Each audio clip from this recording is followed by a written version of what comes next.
प्यारे भक्तों, क्या आपको संतान प्राप्ति में कोई बाधा आ रही है? क्या आप चाहते हैं कि आपका पुत्र एक तेजस्वी और स्वस्थ संतान हो? क्या आपके संतान जन्म के बाद बार बार स्वास्थ्य समस्याएं हो रही हैं? तो आपको शनि महाराज का इस मंत्र का जाप अवश्य करना चाहिए, क्योंकि यह मंत्र बहुत ही शक्तिशाली और अचूक मंत्र है। इस मंत्र के नियमित 108 बार जाप करने मात्र से ही आपका पुत्र तेजस्वी और बुद्धिमान हो जाएगा और गर्भधारण में आ रही बाधाएं समाप्त हो जाएंगी। संतान दीर्घायु और बुद्धिमान बन जाएगा।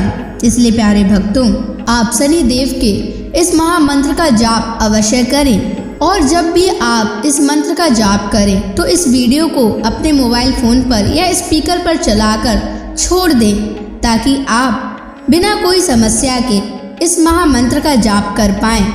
यह मंत्र बहुत ही शक्तिशाली और प्रभावशाली मंत्र है। इस मंत्र के जाप से पुत्र प्राप्ति के योग भी प्रबल होते हैं और संतान का जीवन सुरक्षित और सुखद होता है। घर में खुशहाली और समृद्धि बनी रहती है। इसलिए प्यारे भक्तों, अगर आप भी चाहते हैं कि आपका पुत्र हमेशा खुश रहे, तो आप इस मंत्र का जाप अवश्य करें और नियमित 108 बार करें और पूरी श्रद्धा के साथ करें। तभी आप शनि महाराज के असीम कृपा के भागी बन पाओगे। और अगर आप शनि देव का आशीर्वाद प्राप्त करना चाहते हैं तो इस वीडियो को लाइक और चैनल को सब्सक्राइब जरूर कर दीजिए और कमेंट बॉक्स में जय शनि महाराज अवश्य लिख दीजिए। तो चलिए भक्तों, मंत्र का जाप करना प्रारंभ करते हैं। ओम ह्रीं श्रीं क्लीं शन शनैश्चराय महाक्रूराय नमः। ओम ह्रीं श्रीं क्लीं शन शनैश्चराय महाक्रूराय नमः। ओम ह्रीं श्रीं क्लीं शन शनैश्चराय महाक्रूराय नमः। ओम ह्रीं श्रीं क्लीं शन शनैश्चराय महाक्रूराय नमः। ओम ह्रीं श्रीं क्लीं शन शनैश्चराय महाक्रूराय नमः। ओम ह्रीं श्रीं क्लीं शन शनैश्चराय महाक्रूराय नमः। ओम ह्रीं श्रीं क्लीं शन शनैश्चराय महाक्रूराय नमः। ओम ह्रीं श्रीं क्लीं शन शनैश्चराय महाक्रूराय नमः। ओम ह्रीं श्रीं क्लीं शन शनैश्चराय महाक्रूराय नमः। ओम ह्रीं श्रीं क्लीं शन शनैश्चराय महाक्रूराय नमः। ओम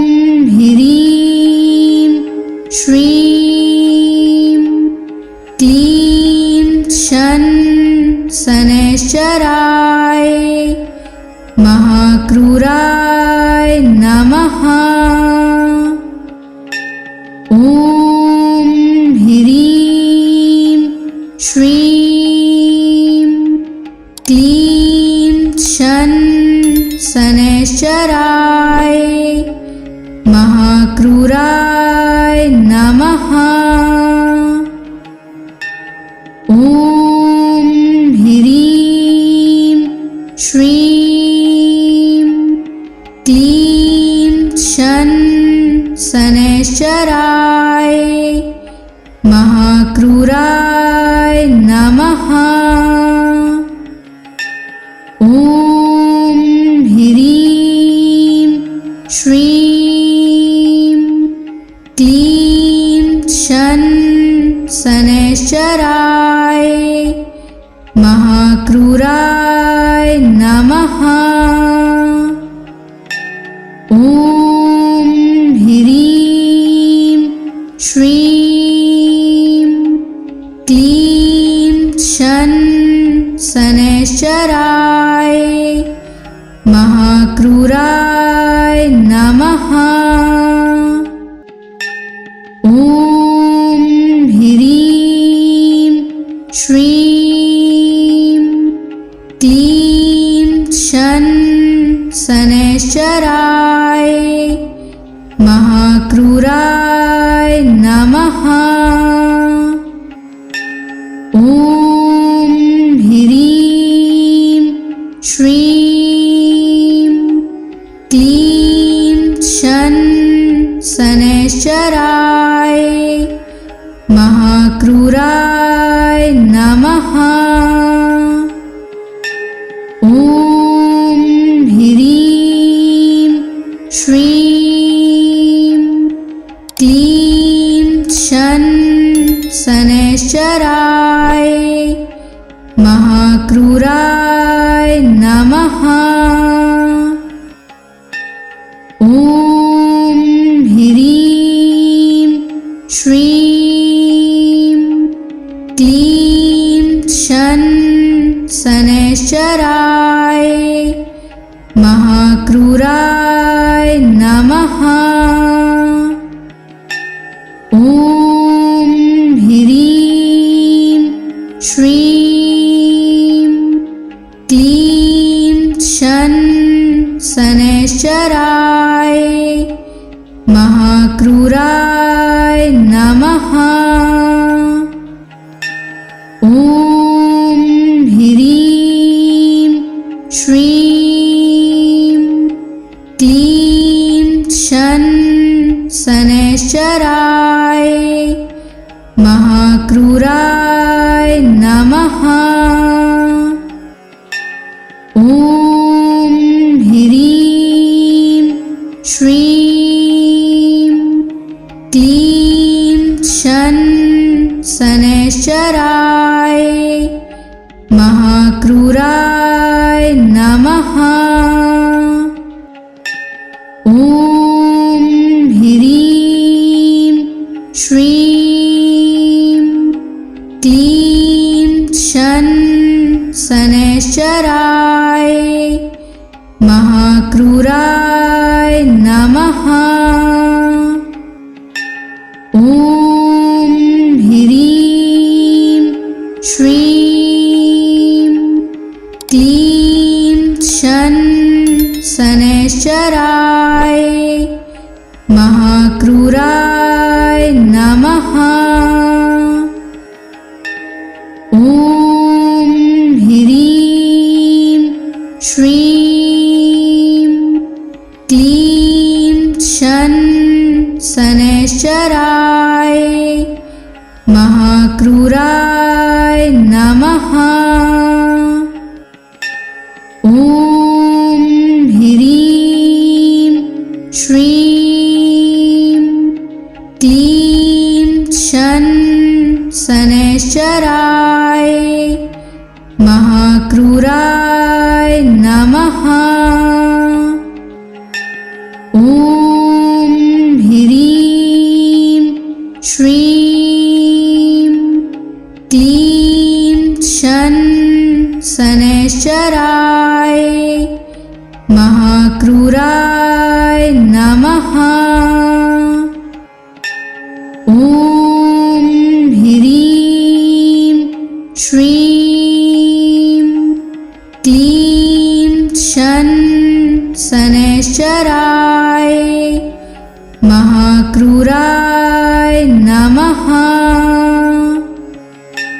ॐ ह्रीं श्रीं क्लीं शन शनैश्चराय महाक्रूराय नमः।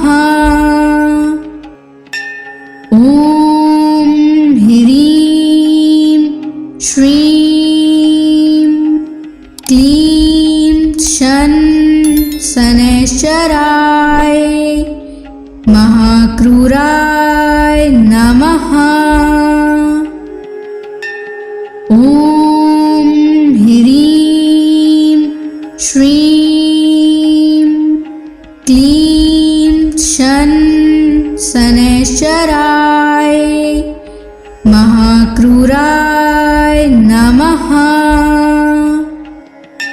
ॐ ह्रीं श्रीं क्लीं शन शनैश्चराय महाक्रूराय नमः। ॐ ह्रीं श्रीं क्लीं शन शनैश्चराय महाक्रूराय नमः। ॐ ह्रीं श्रीं क्लीं शन शनैश्चराय महाक्रूराय नमः। ॐ ह्रीं श्रीं क्लीं शन शनैश्चराय महाक्रूराय नमः। ॐ ह्रीं श्रीं क्लीं शन शनैश्चराय महाक्रूराय नमः। ॐ ह्रीं श्रीं क्लीं शन शनैश्चराय महाक्रूराय नमः। ॐ ह्रीं श्रीं क्लीं शन शनैश्चराय महाक्रूराय नमः। ॐ ह्रीं श्रीं क्लीं शन शनैश्चराय महाक्रूराय नमः। ॐ ह्रीं श्रीं क्लीं शन शनैश्चराय महाक्रूराय नमः। ॐ ह्रीं श्रीं क्लीं शन शनैश्चराय महाक्रूराय नमः। ॐ ह्रीं श्रीं क्लीं शन शनैश्चराय महाक्रूराय नमः। ॐ ह्रीं श्रीं क्लीं शन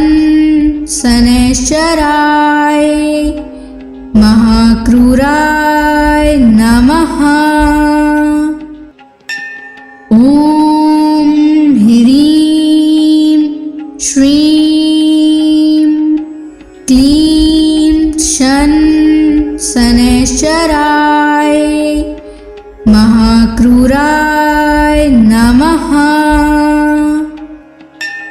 ॐ ह्रीं श्रीं क्लीं शन शनैश्चराय महाक्रूराय नमः। ॐ ह्रीं श्रीं क्लीं शन शनैश्चराय महाक्रूराय नमः। ॐ ह्रीं श्रीं क्लीं शन शनैश्चराय महाक्रूराय नमः। ॐ ह्रीं श्रीं क्लीं शन शनैश्चराय महाक्रूराय नमः। ॐ ह्रीं श्रीं क्लीं शन शनैश्चराय महाक्रूराय नमः। ॐ ह्रीं श्रीं क्लीं शन शनैश्चराय महाक्रूराय नमः। ॐ ह्रीं श्रीं क्लीं शन शनैश्चराय महाक्रूराय नमः। ॐ ह्रीं श्रीं क्लीं शन शनैश्चराय महाक्रूराय नमः। ॐ ह्रीं श्रीं क्लीं शन शनैश्चराय महाक्रूराय नमः। ॐ ह्रीं श्रीं क्लीं शन शनैश्चराय महाक्रूराय नमः। ॐ ह्रीं श्रीं क्लीं शन शनैश्चराय महाक्रूराय नमः। ॐ ह्रीं श्रीं क्लीं शन शनैश्चराय महाक्रूराय नमः। ॐ ह्रीं श्रीं क्लीं शन शनैश्चराय महाक्रूराय नमः। ॐ ह्रीं श्रीं क्लीं शन शनैश्चराय महाक्रूराय नमः। ॐ ह्रीं श्रीं क्लीं शन शनैश्चराय महाक्रूराय नमः। ॐ ह्रीं श्रीं क्लीं शन शनैश्चराय महाक्रूराय नमः। ॐ ह्रीं श्रीं क्लीं शन शनैश्चराय महाक्रूराय नमः। ॐ ह्रीं श्रीं क्लीं शन शनैश्चराय महाक्रूराय नमः। ॐ ह्रीं श्रीं क्लीं शन शनैश्चराय महाक्रूराय नमः। ॐ ह्रीं श्रीं क्लीं शन शनैश्चराय महाक्रूराय नमः। ॐ ह्रीं श्रीं क्लीं शन शनैश्चराय महाक्रूराय नमः। ॐ ह्रीं श्रीं क्लीं शन शनैश्चराय महाक्रूराय नमः। ॐ ह्रीं श्रीं क्लीं शन शनैश्चराय महाक्रूराय नमः। ॐ ह्रीं श्रीं क्लीं शन शनैश्चराय महाक्रूराय नमः।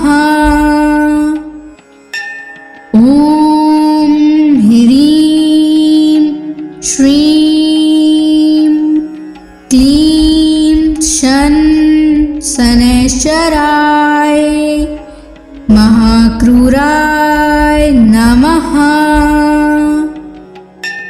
ॐ ह्रीं श्रीं क्लीं शन शनैश्चराय महाक्रूराय नमः। ॐ ह्रीं श्रीं क्लीं शन शनैश्चराय महाक्रूराय नमः। ॐ ह्रीं श्रीं क्लीं शन शनैश्चराय महाक्रूराय नमः। ॐ ह्रीं श्रीं क्लीं शन शनैश्चराय महाक्रूराय नमः। ॐ ह्रीं श्रीं क्लीं शन शनैश्चराय महाक्रूराय नमः। ॐ ह्रीं श्रीं क्लीं शन शनैश्चराय महाक्रूराय नमः। ॐ ह्रीं श्रीं क्लीं शन शनैश्चराय महाक्रूराय नमः। ॐ ह्रीं श्रीं क्लीं शन शनैश्चराय महाक्रूराय नमः। ॐ ह्रीं श्रीं क्लीं शन शनैश्चराय महाक्रूराय नमः। ॐ ह्रीं श्रीं क्लीं शन शनैश्चराय महाक्रूराय नमः। ॐ ह्रीं श्रीं क्लीं शन शनैश्चराय महाक्रूराय नमः। ॐ ह्रीं श्रीं क्लीं शन शनैश्चराय महाक्रूराय नमः। ॐ ह्रीं श्रीं क्लीं शन शनैश्चराय महाक्रूराय नमः।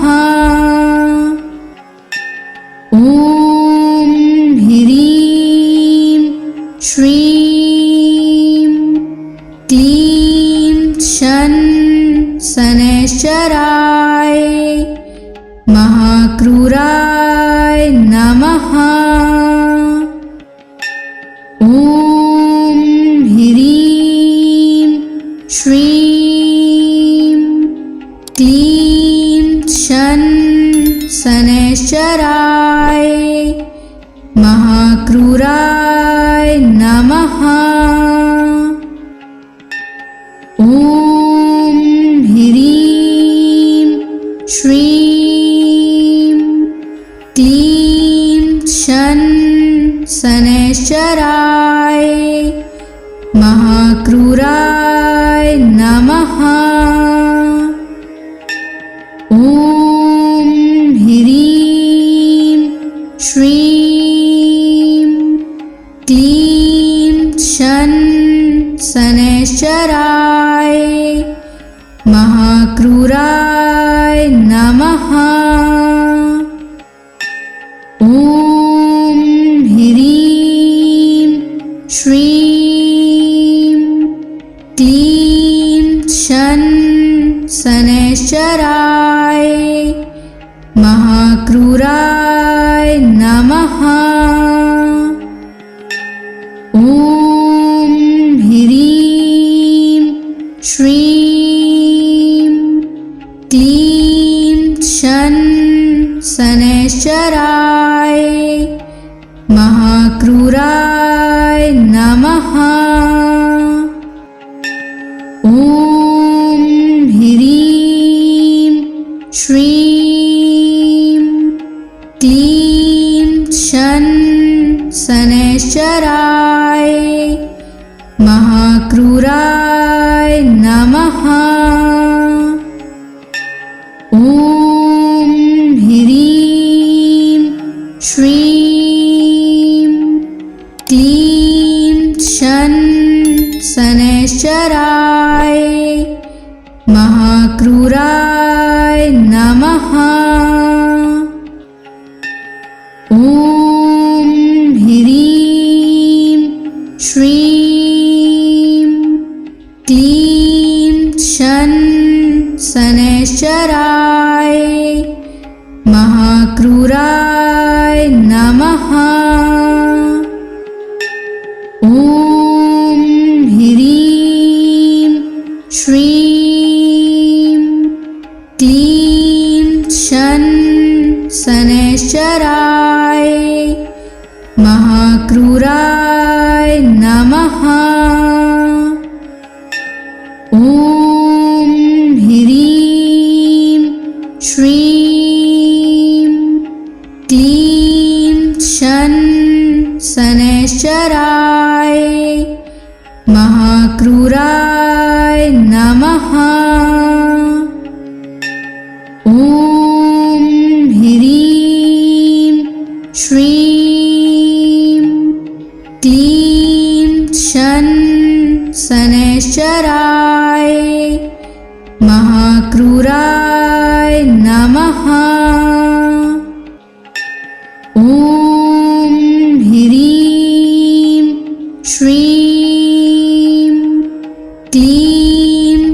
शन शनैश्चराय महाक्रूराय नमः।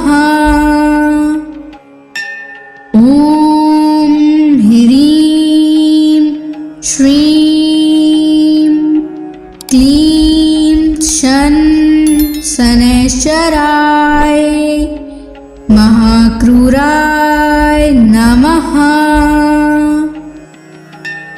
ॐ ह्रीं श्रीं क्लीं शन शनैश्चराय महाक्रूराय नमः। ॐ ह्रीं श्रीं क्लीं शन शनैश्चराय महाक्रूराय नमः। ॐ ह्रीं श्रीं क्लीं शन शनैश्चराय महाक्रूराय नमः। ॐ ह्रीं श्रीं क्लीं शन शनैश्चराय महाक्रूराय नमः। ॐ ह्रीं श्रीं क्लीं शन शनैश्चराय महाक्रूराय नमः। ॐ ह्रीं श्रीं क्लीं शन शनैश्चराय महाक्रूराय नमः। ॐ ह्रीं श्रीं क्लीं शन शनैश्चराय महाक्रूराय नमः। ॐ ह्रीं श्रीं क्लीं शन शनैश्चराय महाक्रूराय नमः।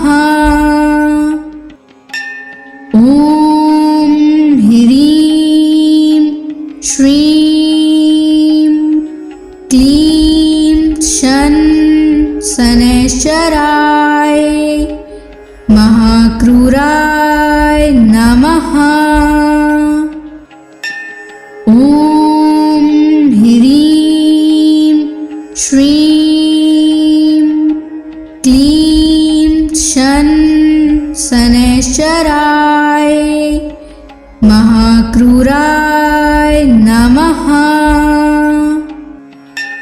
ॐ ह्रीं श्रीं क्लीं शन शनैश्चराय महाक्रूराय नमः। ॐ ह्रीं श्रीं क्लीं शन शनैश्चराय महाक्रूराय नमः। ॐ ह्रीं श्रीं क्लीं शन शनैश्चराय महाक्रूराय नमः। ॐ ह्रीं श्रीं क्लीं शन शनैश्चराय महाक्रूराय नमः। ॐ ह्रीं श्रीं क्लीं शन शनैश्चराय महाक्रूराय नमः।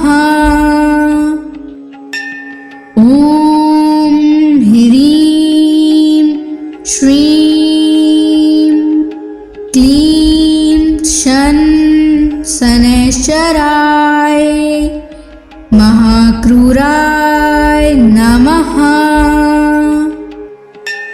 ॐ ह्रीं श्रीं क्लीं शन शनैश्चराय महाक्रूराय नमः। ॐ ह्रीं श्रीं क्लीं शन शनैश्चराय महाक्रूराय नमः। ॐ ह्रीं श्रीं क्लीं शन शनैश्चराय महाक्रूराय नमः। ॐ ह्रीं श्रीं क्लीं शन शनैश्चराय महाक्रूराय नमः। ॐ ह्रीं श्रीं क्लीं शन शनैश्चराय महाक्रूराय नमः। ॐ ह्रीं श्रीं क्लीं शन शनैश्चराय महाक्रूराय नमः। ॐ ह्रीं श्रीं क्लीं शन शनैश्चराय महाक्रूराय नमः। ॐ ह्रीं श्रीं क्लीं शन शनैश्चराय महाक्रूराय नमः। ॐ ह्रीं श्रीं क्लीं शन शनैश्चराय महाक्रूराय नमः। ॐ ह्रीं श्रीं क्लीं शन शनैश्चराय महाक्रूराय नमः। ॐ ह्रीं श्रीं क्लीं शन शनैश्चराय महाक्रूराय नमः। ॐ ह्रीं श्रीं क्लीं शन शनैश्चराय महाक्रूराय नमः। ॐ ह्रीं श्रीं क्लीं शन शनैश्चराय महाक्रूराय नमः। ॐ ह्रीं श्रीं क्लीं शन शनैश्चराय महाक्रूराय नमः। ॐ ह्रीं श्रीं क्लीं शनैश्चराय महाक्रूराय नमः। ॐ ह्रीं श्रीं क्लीं शन शनैश्चराय महाक्रूराय नमः। ॐ ह्रीं श्रीं क्लीं शन शनैश्चराय महाक्रूराय नमः। ॐ ह्रीं श्रीं क्लीं शन शनैश्चराय महाक्रूराय नमः। ॐ ह्रीं श्रीं क्लीं शन शनैश्चराय महाक्रूराय नमः। ॐ ह्रीं श्रीं क्लीं शन शनैश्चराय महाक्रूराय नमः।